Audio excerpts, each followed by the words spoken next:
I kind of feel obliged to do the welcome and introduction, even though technically I'm the guest today, as I will be presenting. But before I do so, first of all, I'd like to welcome everyone for joining us today from wherever you are in the world. As always, good morning, good afternoon, good evening. I will actually not steal the spotlight for the introduction, but instead welcoming my friend and colleague, Dr. Paul Clayton, who's kind of going to run the show and the state of affairs for us today before I kind of unleash the information that I'd like to share with everybody today on this occasion, on this pre-Christmas kind of end of final one of 2021 meetings of mine. So Paul, I'll hand over to yourself and then I'll wait for your cue until I kind of bestow what I'd like to share. Okay, Colin, well, thank you for introducing yourself. I thought I was going to do that, but you jumped in before I could start. I think everybody on the call knows who you are, and you're a published scientist in the area of exercise and health, and you are my counterpart, I think, in this Enzino team, because I'm all about nutrition, but I touch on exercise, and you're I think primarily focused on exercise, but you border on nutrition as well. So we covered some of these topics a few months ago when you grilled me, but this is a game of two halves. So now it's my chance to pin you in the corner and find out what you have to say.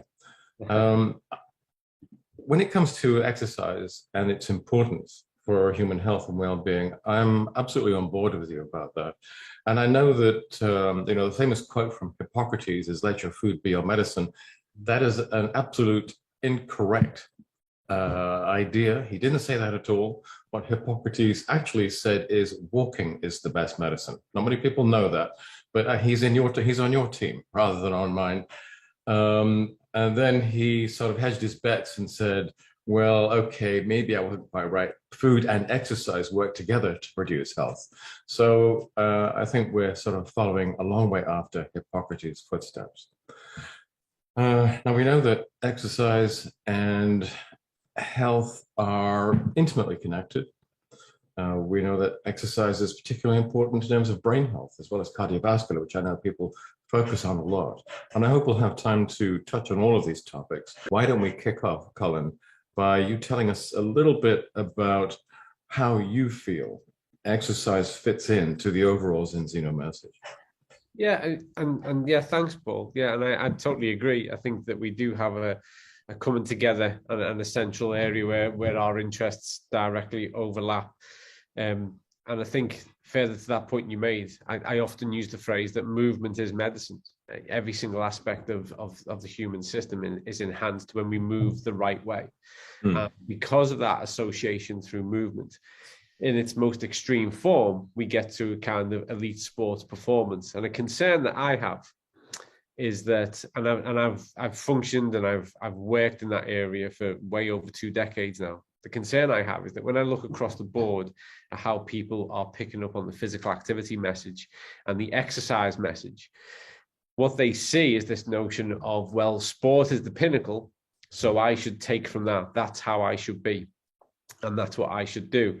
And what I intend to do in this session is actually recommend some caution in that area. And actually, I'm going to talk through what I see are the most common missteps that people take when they start to consider their diet in the context of their physical activity and particularly their exercise behavior, because I think that is a ripe ground in the modern area to create mismatch.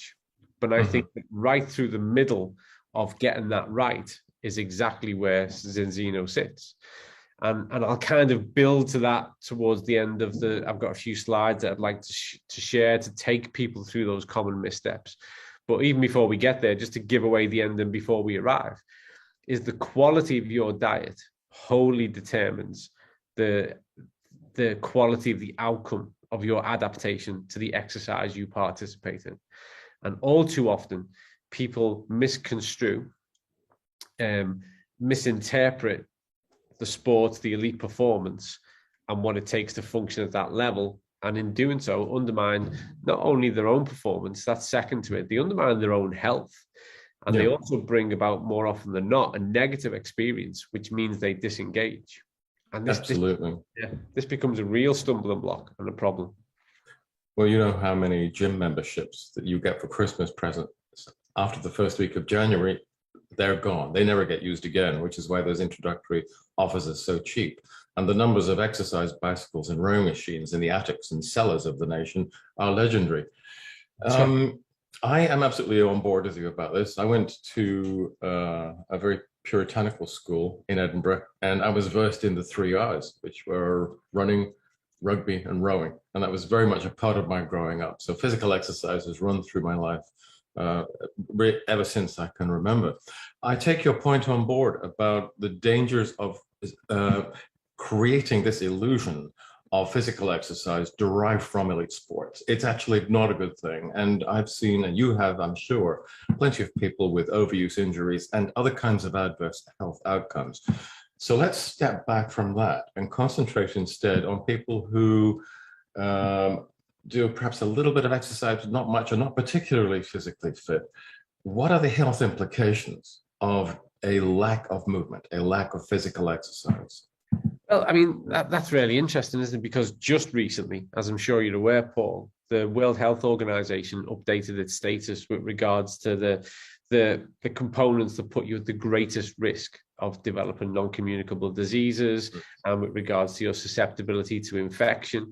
And sedentary behavior moved all the way through the ranks. If this was a pop charts, to take the top position in that matrix. So we know that sedentary behavior, lack of movement, which I always class as being anti-human beings. We are designed to move. We are a migratory species. If we trace our evolution far back enough, we'll see that our success has been based on the fact that we can move effectively. We learned how to do it. And so what we see now in the 21st century is, and I take quite a strong take on this, is we see people who are, for the majority of their time, in a sedentary rested position. Often a lot of modern professions lean that way as well. And then their proactive choice to engage physically in the world around them is less and less and less. And so what do we see through that? We see increased overweight and obesity, which are not passive conditions. I feel obliged to say that every time I mention them. We're seeing the direct impact of this on cardiovascular conditions, pulmonary issues. We see this with regards to, if we are not putting a stress through the skeletal system, through the muscular and skeletal system, then we see depletion. We see bone mineral deficiencies, and we see muscle wasting, premature muscle wasting. So not just the sarcopenia, which is the age-related downregulation of muscle tissue, but we're seeing signs of this in humans who are late 20s, 30s, and 40s. Absolutely. So, and this is not an individual problem. This is a societal problem now. Absolutely, yeah. I mean, our average levels of physical activity are between maybe 40 and 20% of what they were 4 generations ago. We've been seduced by information technology. We love hacks that make our lives easier. We are genetically programmed to be lazy, but modern technology makes that too easy. Absolutely. And look at the current global situation, just statistics just from the UK alone. Throughout these periods of various types of lockdown, we've seen on average sedentary behavior increase by 14 hours per week. It's appalling. It's appalling. And type 2 diabetes is spinning off of that. Really unexpectedly, we're seeing huge increases in type 1 diabetes as well. Yeah. So this sedentary lifestyle is causing all kinds of immunological dysregulatory problems. It's not just, increased insulin resistance. It's a whole host of problems. And I'm absolutely on board with you. When the WHO put sedentary behavior and it lists us up there together with smoking, sitting is the new smoking. That's right. How do we put this right? I think there's multiple ways to approach this, and I think a lot of people have their own philosophy. My philosophy on this is that, and this might seem strange, particularly if there's anyone who knows me from my kind of sports background, we have to detach the association, because it's not about becoming good at sport. It's about moving, and moving often. We also, and again, this might surprise some people, we have to change the narrative around what an effective exercise session is. Because believe me, and I am going to share some slides in a minute, it doesn't need to be, in fact, it shouldn't be really tough. It shouldn't make you sore. It shouldn't be something that you feel like you need to survive. Actually, the most effective dosage of physical activity and exercise is where we have low to moderate. So we need to take the opportunity to move more. That's the first thing. So I always call it being a movement opportunist. So if you've got a commute to work, get off the bus or stop early, the tram, the train, and just take a little bit of a walk into your working place. I absolutely agree. You know, the American Heart Association talked about this 15 years ago, and they discussed what they called the obesogenic environment. And they talked about exactly that, getting off the bus, a stop early, which is possible in Europe, not necessarily in America, taking the stairs instead of the lift, leaving your car as far away in the parking lot from the store as you can, rather than getting too close. I absolutely agree with you about that. That's one of those things, I've got to say, Paul, that's one of those things that drives me mad. People who drive to the gym, to the leisure center, and they want the closest spot to the door, sometimes occupying a spot they're not entitled to, parent and child disability spot, because they want to be close to the door. Then they go in to conduct some exercise, sometimes to sit on a stationary bike, then back in the car, and that drives me mad. Deliberately disadvantage yourself. Go park further away. Give yourself the opportunity to walk. And I love that one. That's another favorite of mine, is don't use the elevator or the lift. You know, use the stairs. See these as opportunities to move. And then when it comes to how you're going to embrace exercise, because I often get asked, what's the best exercise to do? The one you love. And if you don't love it anymore, do a different one, because compliance is key, and it should add joy to your day straight away. That's the key to it. You're right. I'm with you 100%. Does it have to be movement, though? I mean, I'm now thinking about things like, instead of sitting at the desk, standing at a desk, 100%. Because that's not exactly moving, but you're putting loading on the sensors in the long bones, probably in the knee joints, and that has a raft of effects as well. So maybe it's just that we shouldn't be so sedentary, but that doesn't mean to say we've got to put on our running shoes, does it? That's absolutely right. In fact, the truth is that we know is it's actually physical activity means more. So we need to have a basis of physical activity, but those little simple in practice, but so profound in outcome, having a standing desk, weight bearing for more of the day. And all of these things, you know, making sure that you dust around the home every day, you get the vacuum cleaner out. This is what we call our NEAT, our non-exercise activity thermogenesis. And these little things, when we start to add them together, increase our overall metabolic output. We increase our energy expenditure for the day. We demand more from the neurological system. We weight bear through the skeletal system and the muscular system, and the rest and heart rate, whilst we're in that standard upright posture, whilst we're just doing those movements, is just ticking away nicely above true rest and heart rate. That makes when we're doing that most days of the week, that makes a huge difference to our overall health. And it's those kind of habits that we need to focus on, and then punctuating our week with meaningful exercise. And meaningful is not overly demanding. We can do that once in a while, but unless my advice always is, unless you're an elite athlete, unless you're likely to get a huge big payout or a medal that really means something, then go easier on yourself, because you're doing it really for your health and for your enjoyment and your life satisfaction and your quality of life and your physical independence as you age. So let's use it all for those great outcomes and not get deluded into the idea that we're going to win something, because that really doesn't matter. I want to come back to the idea that this is a societal problem rather than something that is to do with individual lack of moral fiber or grit. The last time I looked, sarcopenia is now, as you said, it's listed in the top, I think, 5 causes of death worldwide. If you look for pre-sarcopenic conditions, and you're talking about frailty, which you're not actually sarcopenic, this is now reckoned to affect fully half of the population between, I think, 38 and 58. 58, yeah. And you know, these are healthy, or should be healthy, middle-aged. This is middle-aged, and I've left that a long way behind. I find that shocking. I think it's an indictment of the way that we live. It's an indictment of the way cities are designed and constructed. It's an indictment of the way transportation systems are designed and constructed.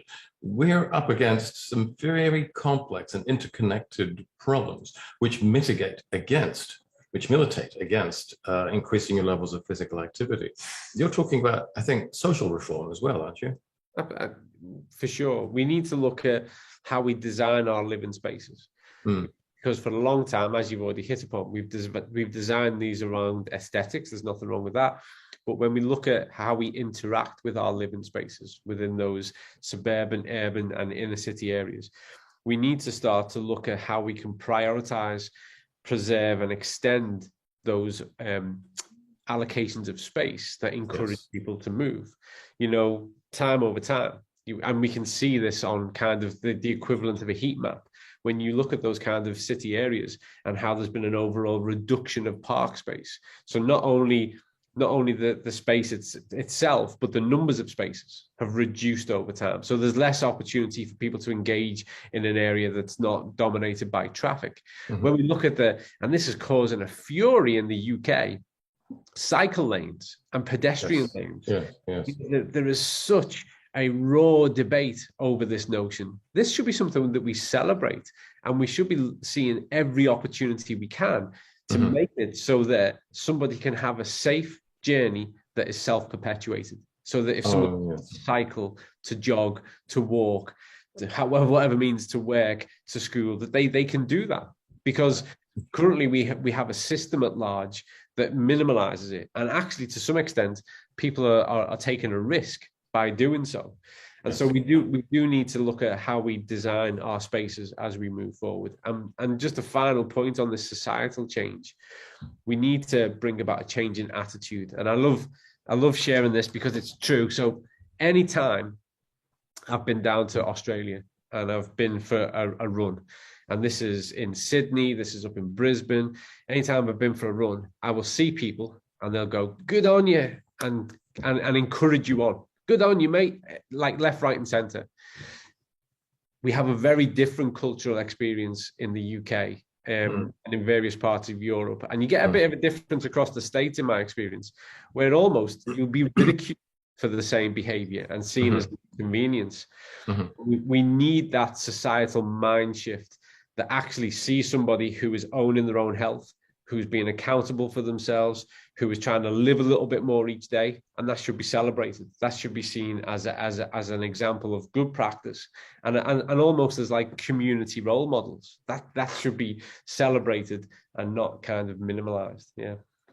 I'm not quite sure how you achieve that shift in the way that these things are perceived. Cycle tracks are a cause close to my own heart because I lived for many years in Rotterdam, and Holland is all about cycle paths. In fact, I think in World War I, the Dutch army cycled to the front on bicycles, where they lasted about 24 hours, but that's another story.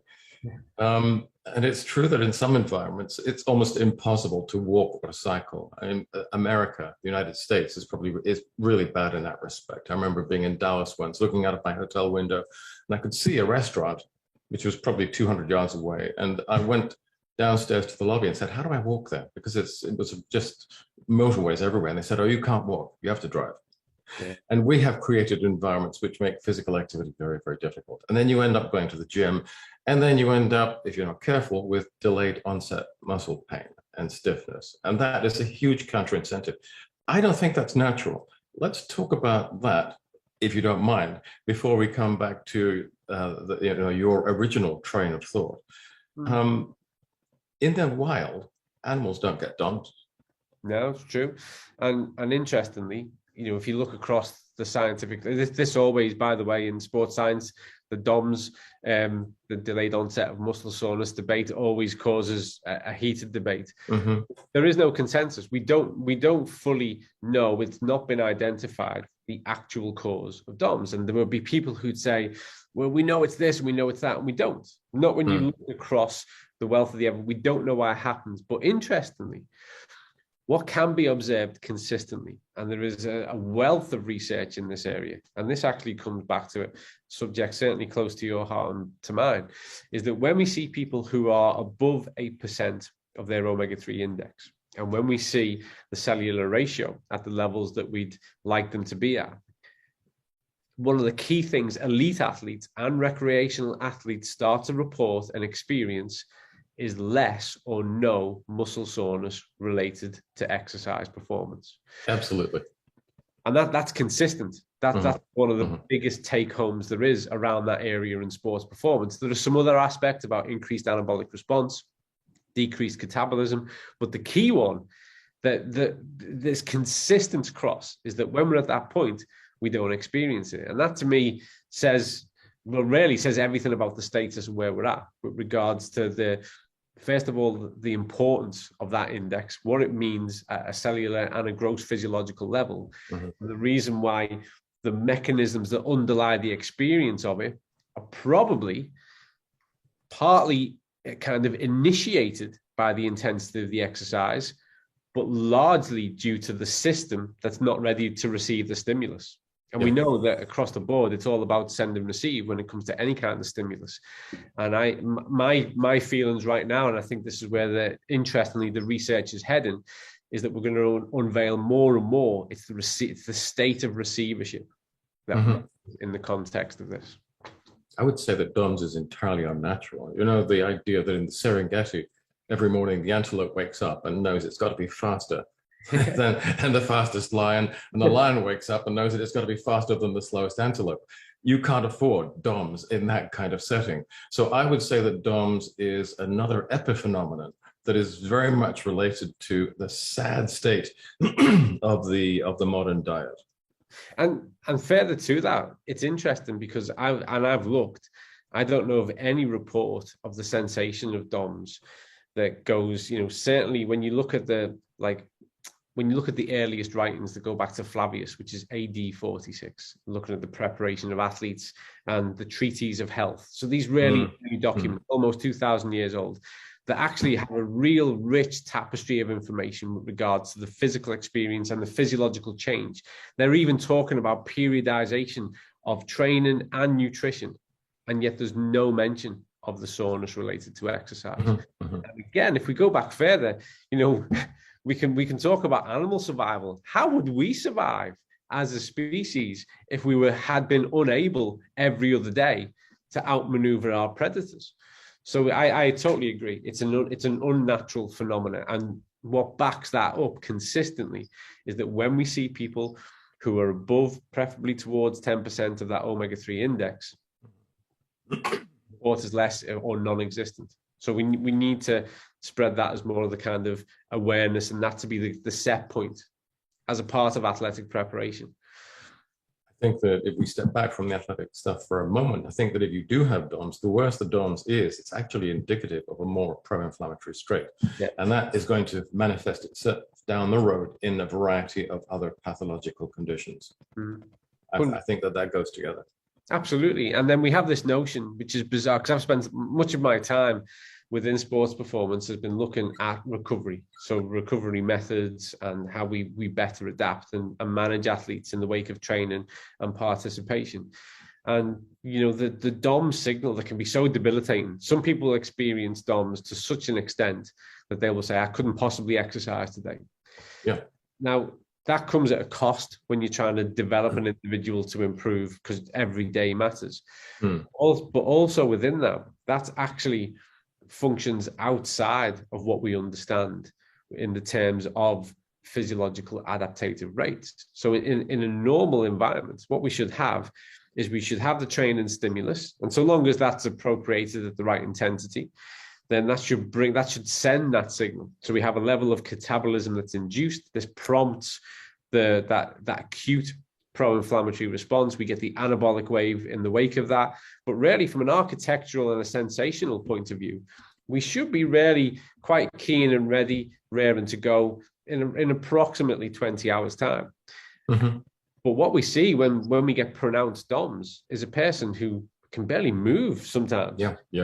There's not a chance they're going to be able to withstand a similar stimulus for 72, even 90 hours. So that actually in itself, if an individual is experiencing that, you've got to first of all look at your nutritional status, in my opinion. But secondly, you have to recognize the stimulus of exercise is way too excessive. That Yes. needs to be reined back in. Now, as far as I know, I mean, I've talked to people who study vestigial groups, and I've talked about the Hadza in Africa and the Tsimane, and there's others. And from what I'm hearing, they don't have DOMS issues at all.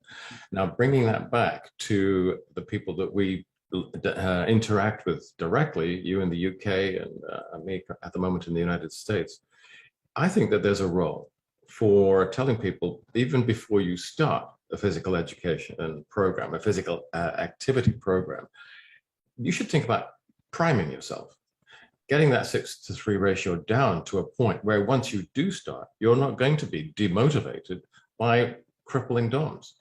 I think there's a great case to be made for that. I think that's a key part of it, but I also think there's a great case to be made with regards to considering your nutritional status across the board for at least, in the terms of probably a week or two. So you could have this contemplative phase where you're actually doing that kind of nutritional prep, recognizing that you're going to increase your gross metabolic output. You are going to increase the magnitude of strain against the joints and muscles. That comes at a direct cost and a sensation. And that really you want far better control over those inflammatory responses because you're about to engage in a period that triggers them. So knowing that you're going to play off this cycle, you should prepare the cycle first.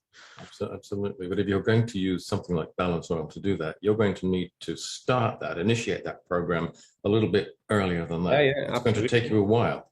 Yeah. Now, there are some other things, I think, from the nutritional world that might be useful in terms of prepping. And one of those is something you and I have talked about in the past, and that is gynastemina pentaphyllum, jiaogulan. This idea that you can take this extract, these damaranes, which switch on AMP kinase, and start to prepare your musculature for exercise before you even go into the gym or set foot on the track. I'm sure you've looked at some of the papers as I have. I've found this to be very useful. What's your take on this? I have found it really fascinating, and I've been looking at it more closely now than ever before. And just within the past week or so, you sent me across a few papers of things that you've been looking at. I think that the potential for this is emerging, and I think that what the current level of understanding, when we look at the kind of upheld cardiovascular benefits, and then when we start to look at that across a broad range of things, even in terms of glycemic control, and then we start to look at other epigenetic factors that mirror the stimulus and the response rate that we see through certain types of exercise, I think that this is a real step forward as to where our understanding is going with regards to performance nutrition. And that it's fascinating. It's when something like this comes across the board. What I find interesting is that there's a moment that you realize much of our nutritional strategy has been really crude when it comes to sports performance. Absolutely. So we've thought to ourselves, how much energy does the activity cost? Make sure that I've got enough, particularly from a glycogen reserve. And then how much do I need to recover? And then for most people, no criticism intended, that is often really simply refined to a kind of protein strategy. And wildly oversimplistic. Absolutely. And yet really, really common. So we see that across the board. I think what we have here is a really strong example in case of these broader effects and impacts that nutritional properties have with regards to their place in the sequence of how the body functions when it's more dynamic, and in the recovery aspect, and how we can almost, and I guess this is where it's going, and I'm not as familiar with the literature as you, Paul, so I'm going to say this with some hesitation, but what I'm seeing is this notion of almost dietary, physical and physiological priming, that we can actually start to engage and elicit and trigger systems to be in a better state of readiness for what it is we intend to do as we increase those external. Absolutely. We're there. We have that technology. We're absolutely there.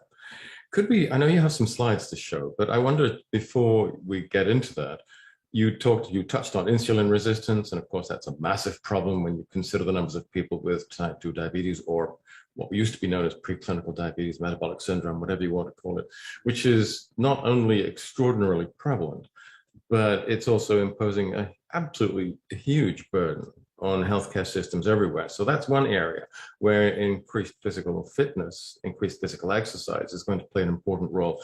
Would you like to list the other major categories, health categories, where we know physical exercise is going to make a positive impact, just for the audience? I mean, wow. Where to start? Where to start? Okay, where do you start? Yeah, and where do you start and where do you end? I mean, obviously, I spend a lot of time focused on the type 2 diabetes pandemic.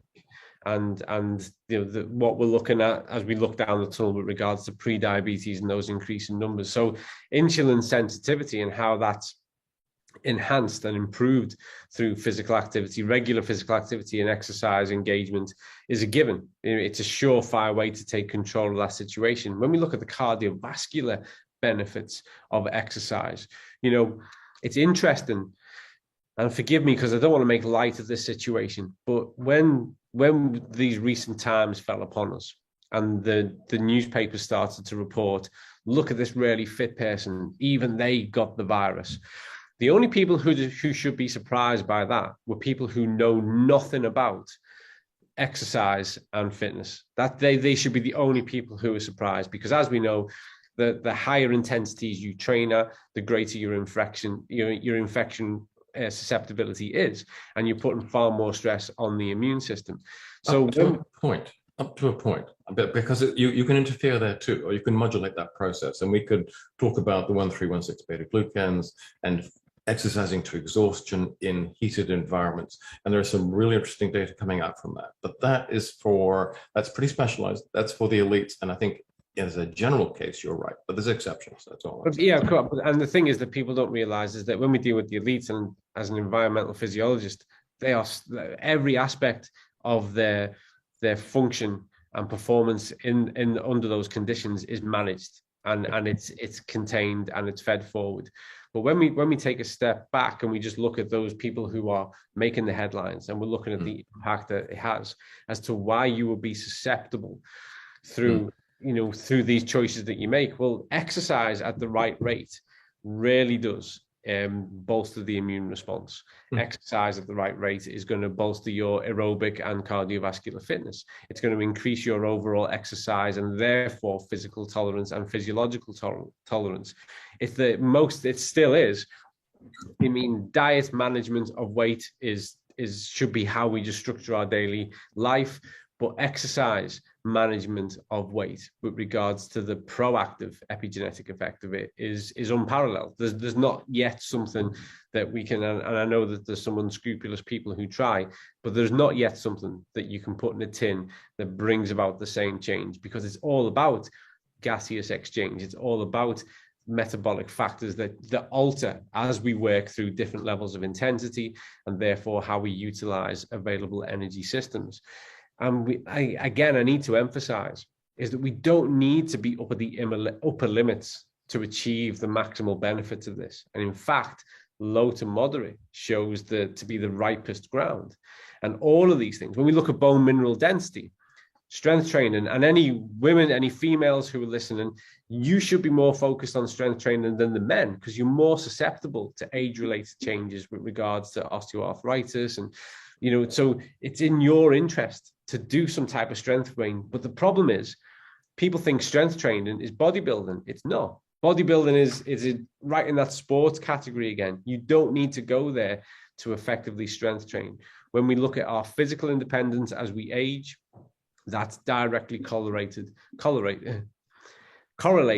with our quality of life. And our physical independence relies on how intact we are and how well we can move functionally through those kind of strength parameters. So all of this is, and this is just the headline features, folks, all of these are the outcomes of a life that's based on more movement, and a life that really embraces exercise and uses that as a way to meaningfully punctuate our week. Okay, so you went from exercise to insulin resistance, and you looked at cardiovascular, and that, of course, has to include cerebrovascular. And if you're able to prevent the progression to diabetes, you're going to reduce the burden of late diabetic complications, which are many and diverse. But could we talk perhaps a little bit more about, I mean, if you're willing to do this, between the links between improved levels of physical exercise and reduced risk of cancer and reduced risks of neurodegenerative disease? Those are areas that are very interesting to me, and I'm wondering whether you'd like to just mention some of the salient, the key points there.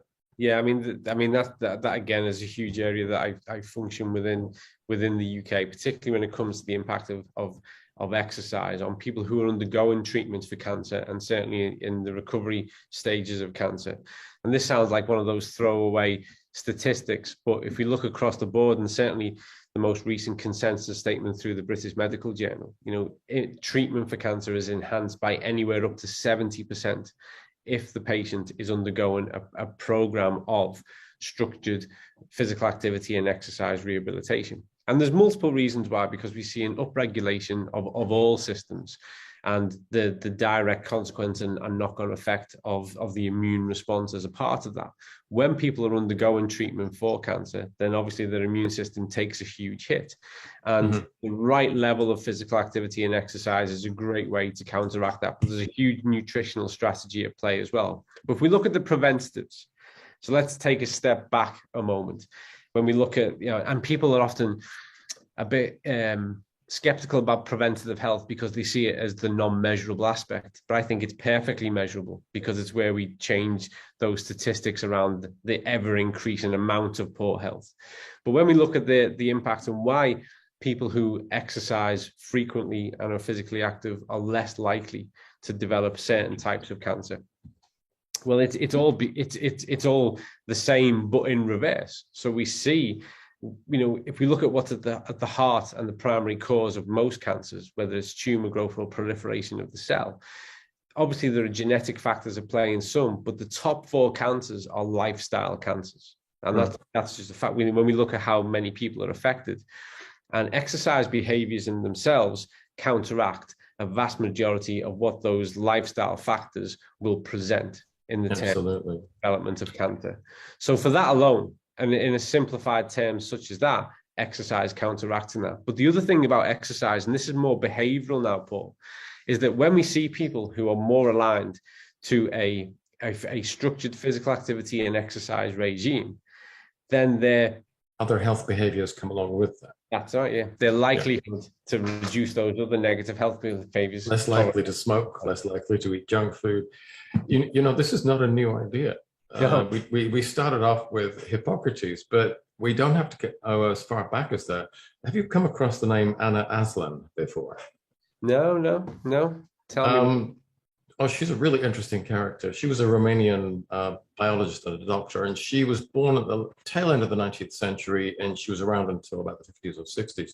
And at one point, she was running a clinic in Bucharest, which became very well known. And people were going there from all over the world with cancer. And she had a cancer cure, which involved huge amounts of physical exercise. And she was absolutely excoriated by the medical profession of the day because they didn't understand that there was a link there. But she'd actually seen empirically that this worked. A really interesting physician and scientist, and very underrated in her time. But she was right. I think you'd have to agree with that. I find that fascinating. And there's a lot in that I share with regards to a mindset. So I've told this story a lot, but I'll tell it one more time because I don't think I've ever spoken about this in a Zinzino audience. The reason why I became so motivated about doing something about cancer was that I remember distinctly being in a school assembly, and this was back in 1979. And this was one of those moments that has lived with me to this day. And the headmaster of our primary school was talking us through this notion of cancer and was explaining to us that cancer affected 1 in 5. And it was important we knew that because as we grew up, we were likely to meet somebody who had cancer. It was likely that somebody in our family would be affected by cancer. And the cancer was something that we were going to have to deal with.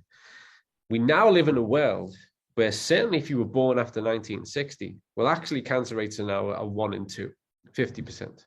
And people are often misled that this is because we have better detection techniques. And that's simply not true. The fact is that more people are developing the condition. And what we need to do is we need to look at, okay, let's take a really sharp and quantifiable, measurable approach towards this. And let's look at what things have changed over that period of time and what we can reverse. And what we do know, and the literature, the research supports this, is that if we get people to think more about what they eat, make better choices, if we get them to include key dietary components on a daily basis, if we get them to move more and we get them to do a little bit of exercise, we can reverse statistics by over 40 years. We could take global society back to 1 in 5. Now, that doesn't eradicate it, and we may have a different opinion on that, but to me, that would be profound enough if we could just get better food choices, have an implementable nutrition strategy that we can embed every single day that makes our nutritional needs easier to achieve, move more, do a little bit of exercise, and the one I forgot, knock out smoking, we can get back to 1 in 5, which would be a huge global medical health wow. It really would. And it's within our grasp. We can do it. It just takes a bit of a call to arm and an action. And the hardest part, which is people need to recognize, they just need to think a little bit differently. I would say that all the Blue Zone data is telling us that not only can we drop these morbidity and mortality levels by a factor of 50%, I think we can go further than that. What the data shows us is that we could reduce the burden of chronic degenerative diseases by up to 90%. But the problem is we have allowed ourselves to be shepherded into this really pathogenic society where all of us are getting sicker much more quickly than we used to. Our outcomes are far worse, and we have this pharmaceutical model, which is there to make up for all the poisoning, the chronic poisoning that we experience as a result of the food industry. And the food industry and the pharmaceutical industry, we've talked about this before, are in this death embrace, and we're being crushed in between those two millstones. I think that the COVID may have one positive impact on this particular model because it's become so obvious to us that governments and health professionals, the health associations, and the pharmaceutical industry are lying to us. They're profiteering on our backs while we get sicker. The impacts of lockdown have been extraordinarily negative. And the serious safety issues around the vaccines, people are beginning to wake up and they're beginning to realize, I think, what the limitations of the pharmaceutical model are. And if this makes people start to ask more questions and to start to take more interest in promoting their own health through food, better food, through increased levels of activity, the outcomes will be extremely positive. But on that note, and I think I think there's a lot of things that we agree on, but I think there's certain areas we stand slightly differently on. I do agree that what the world has been through has raised an awareness and an interest in how they can own their own health and how they can really be put in a position of power with regards to the proactivity, the choices they can make. Because what happened with COVID is so many people in the world realized that they were needlessly at risk. And the medical systems recognize that as well.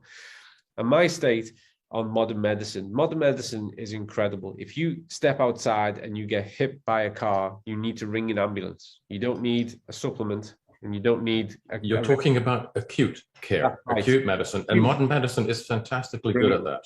Yes. Chronic, and this is where we definitely agree. Yep. I've got more questions than answers. If we're so good at chronic, why is everything getting worse? And simply because we're not, we just manage this through suppression of symptoms. And that's not good enough because life is unique. Life is exceptional and we should treat it accordingly. We should be passionate and driven to live better and not just suppress things that we're tolerating. The best thing ever is to avoid them happening. Make better, do more, but also never lose sight of the power of what influence you have on your health status by just making that one better choice each day and build a legacy of success. Yes. And that for me genuinely does. It's the reason why I'm here. That for me does start with balance oil. It's so easy. It's that much every day. Prevention is so much better than treatment. Absolutely. And we do have the keys to prevention. And what you're talking about, the things that I talk about, we will, I think, eventually start to make an impact on our appalling public health. Colin, now I know you have, I'd love to talk about the body-mind connection. And we know that physical exercise comes in here through possibly 3, maybe even 4 different routes, all of which are important. But perhaps before we get into that, you said you had some slides to show us. I'm not sure what kinds of slides you have, but is this an appropriate point to? Why not? I had 3. I wanted to talk people through 3 common missteps. I will try to do so because I'm mindful of time. I'll try and do this in as quick as we might not get through them all, folks, but let's get through some of them. I won't turn it into a full-on. Feel free to interrupt as we go through. But really, this is to either for people yourselves or for people that you work with. I know that a lot of people who tune into these are actually supporting other people through changes. These are the common missteps that I see that are difference between the active population and the elite population. And I'll try not to dwell too long. Okay, so first of all, let me take us into this quick overview. We're going to look at underfueling to facilitate weight loss. There's a common misstep that people make. They think that they're going to use exercise to bring about this calorie deficit along with a change in their diet, and it brings about a compromise in 2 areas. I'm going to show you that now. The second misstep is dietary carte blanche. People think that because I'm exercising, I can eat whatever I want. Simply not true. And then underestimating nutritional quality needs. So let's dive through this. First of all, carbohydrate fuels performance. The more intensely you exercise, the more you need those carbohydrates. So there's a simple process that you can put in place here, which is to say, well, I only ever actually need to reach a certain peak of intensity with regards to my exercise because I'm not an elite performer. So my carbohydrate needs are less than an elite athlete. However, I do need them because if I want to maximize and get the most out of my exercise experience and get the best adaptation, then I want to be in the state to take part in that. Now, when the huge low or no carb phase hit, I saw people showing up to the gym who looked like zombies. The problem we have with carbohydrates is twofold. One, people eat the wrong type, simple, refined carbohydrates, nutritionally defunct, aggravating the system with no nutritional contribution. And 2, the fact is people just eat too many carbohydrates anyway. That's why low carb and no carb made sense, because people were having way too much. So the language should be carb appropriation, or be appropriate with your carbohydrates. If we assume that we have done that, and then we look at the intensity that we work out, there's this notion now that there's the fat burning zone when someone wants to burn, like to lose adiposity. This simply isn't true either. And if we have a look at this, this is a good example when the difference between running 10 minutes per mile versus 7 minutes per mile, what we see here is that there's a greater contribution as a percentage from fat, but the overall contribution in total is greater from the higher intensity. We burn more calories, and more importantly, more of those calories come from fat. So when you think about your exercise and what you want from it, fuel accordingly, fuel for what it is you'd like to achieve. But here's a key thing to remember as well. And this comes into what we call EPOC, which is excessive post-exercise oxygen consumption. And this is where we get a longer tail of greater metabolic output in the wake of our exercise. So we have our exercise period. We can match this with regards to our intensity across the chart. And then we get our acute EPOC, and then we get our more prolonged EPOC. And this plays to our advantage because this changes our metabolism in the longer term. So we're burning more energy even at rest. So what we want is we want to hit the sweet spot. We want to be able to fuel our exercise to exercise well. We don't want it to be prolonged. And sometimes the fat burning myth talks about hours and hours of sustained low level tedious activity to burn fat. It simply isn't true. We want to perform moderately for a short period of time, occasionally, to bring about a key outcome. So that's one of the first common missteps, is people start to cut out and create a deficit in their diet where it shouldn't be. It's about being appropriate with those carbohydrates, fueling the performance, maximize on your exercise behavior, and then think about the rest of the quality of your diet. As our exercise demands go on further, actually, we just need carbohydrate more. This further debunks the myth that just going long and slow is going to make you a fat burner machine. It's simply not true.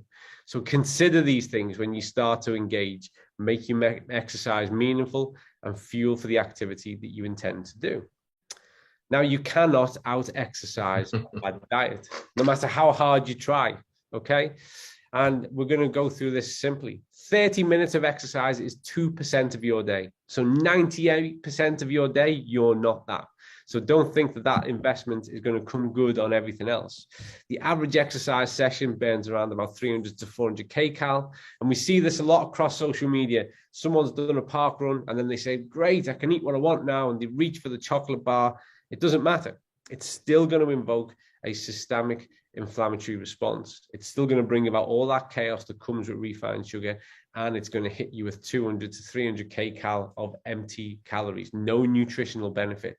And you're not going to unpack that. There's no switch in the body that says to things like insulin sensitivity and, our kind of responses to glycogen control that says, no, this person's been good. They've been to the gym, so we can't do all that stuff. The body will respond as the body's programmed to respond. You cannot out-train the bad diet. And think of this in the terms of adverse dietary behaviors. So if we just continue to consume a high-fat diet, particularly if it's containing those kind of omega-6s and we're having a lot of kind of saturated fats in there, but this still, regardless of our exercise behavior, will lead us towards metabolic syndrome. Likewise, if because we're exercising, we suddenly dramatically increase our protein consumption beyond our needs, then that itself brings about increased levels of metabolic stress. So we've got to have this really consistent approach towards our diet that is based on moderation, it's based on balance, and it's based on making sure we have those key nutrients available as and when we need them. And this is why quality matters, especially when we're exercising, because all of our exercise behaviors increases our health status so long as we get the rate right. So long as we don't break ourselves, we don't work too intensely too often, we work on low to moderate, we punctuate it with the odd tougher session, what we get is consistent and steady improvements across the board. It galvanizes, makes us a better version of ourselves.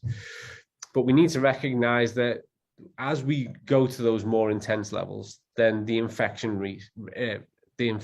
risk is increased. So lower is better. Most of what you do, and I promise you now, most of 80% of what we do with elite athletes is in that low to moderate stage. And the difference is that when we go to those higher sessions, it's well planned, it's well managed, we care for it in the fallout of it, and we're able to support those athletes back.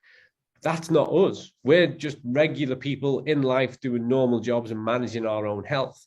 So we have to bear in mind that there's this critical, what we call the J graph. This works against us if we do too much, too often, too soon. So we want to stay in this level down here, because otherwise we're putting our immunity at risk. And we create what we call the open window. Now in this, Paul, this goes back to what we were discussing before, this open window notion of intense exercise and delayed onset of muscle soreness.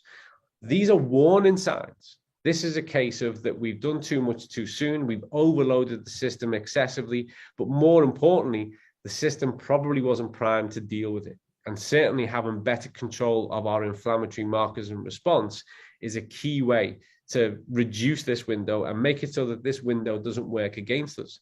That's not achieved purely by taking a macro profile approach, by only looking at carbs, protein, and fats in the wrong way. When we're considering fat with regards to those omega-3s, those polyunsaturated fatty acids, for sure. But all too often, fat, when we macro profile, is just seen as a total, and you can pretty much do what you want. That's a negative way to go.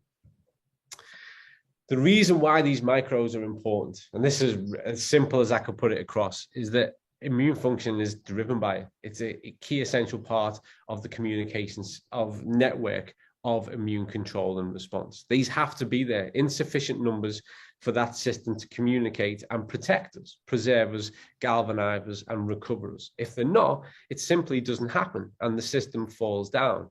Recognizing now that exercise too intensely adds to that stress, and actually that our diet needs to contain these essential microbes anyway on a day-to-day basis, shows just how much priority we need to place on the quality and not simply the quantity of what constitutes our diet. Here are the basics of vitamin E, D, and C.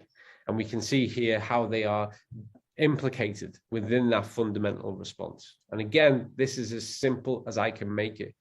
What I want people to recognize is that an exercise diet has to bear in mind that the increased stress increases our need for this and for this system to be supported. And I've blasted through those slides as quickly as I possibly could in the time we had. But our summary is simply this: fuel your performance for the maximum benefits. Exercise is not a punishment or a payment for what you ate. And there's more to nutrition than simply counting those calories. We're 4 minutes off the hour, Paul. Thank you for allowing me to share those slides that I prepared for everybody. Is there any other final questions that you think we've got time to do justice, Paul? Loads of questions, loads of questions. That open window thing, if you remember this Steve Ovett-Seb Coe rivalry, that open window was absolutely critical in how things worked out between the two of them. But there are a number of hacks, as you say, nutritional hacks, which have allowed us to close that. Now, that is all about elite performance. We're talking, as we've emphasized throughout, about average Joes like you and me and all the rest of the people in Encino. We tell people to take more exercise. We're able-bodied, but there's a lot of people, because we're living in such a pathogenic environment. I'm not talking about quadriplegics or hemiplegics. I'm talking about people with arthritis, for example, reduced cardiac output. These are people for whom physical exercise is just a little bit more difficult. What can we do to help them? You know what? No small movement is too small. The minimum of what you can do is going to create a positive outcome. Mm-hmm. That's all too often, Paul. People focus on the maximums. It's almost like we're hardwired to think this way. And then we think, well, if we can't do that, then what we do is not enough. And that's simply not true. We need to think of it the other way entirely. There is no movement too small. We're looking for the smallest meaningful change. So no matter where you're at, and no matter how little you feel you can do that little, and build a track record of success. Be consistent. Do that little each and every day. And I promise you, I guarantee you will start to see measurable improvements. And that little will start to become a little bit more as you add time and repetition and consistency to that. And it literally can be something as, and this is really profound and meaningful. When I've worked acutely in big district general hospitals as a clinical physiologist, getting somebody to just lean forward in the chair and start to alter their posture and put a little bit more weight through those lower limb structures, that brings about a positive change. Literally using the table in front of you to draw forward, bringing that posture. All of these things, as tiny as they might seem to some, they are positive movements and steps in the right direction. So always just think, today and now, what's the thing I can do? Do that. And what you'll see is this is a journey, and it's for life. The more we do it, the more we get back. That's such a positive message to end with. And I think it brings us back to Hippocrates. Food and exercise do absolutely work together to produce health. And I'll just say, he added one or two things to that. He also said, if you're in a bad mood, go for a walk. And if you're still in a bad mood, go for another walk. So, Colin, thank you so much. This has been, fun. I hope that the people listening in have found something there to entertain them or perhaps to interest them. I know a lot of folks have asked questions. I'm sorry we haven't had time to jump in and answer each one of these in turn. I don't know, Mr. Moderator, Thomas, or anyone else who's organizing this, can we keep the line open to answer these questions? But if not, thank you, Colin.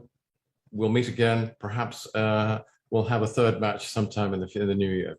Look forward to it. Thank you. Thank you very much. And thanks everyone for attending, tuning in and giving your time. Have a great Christmas. All the very best. Thanks, Paul.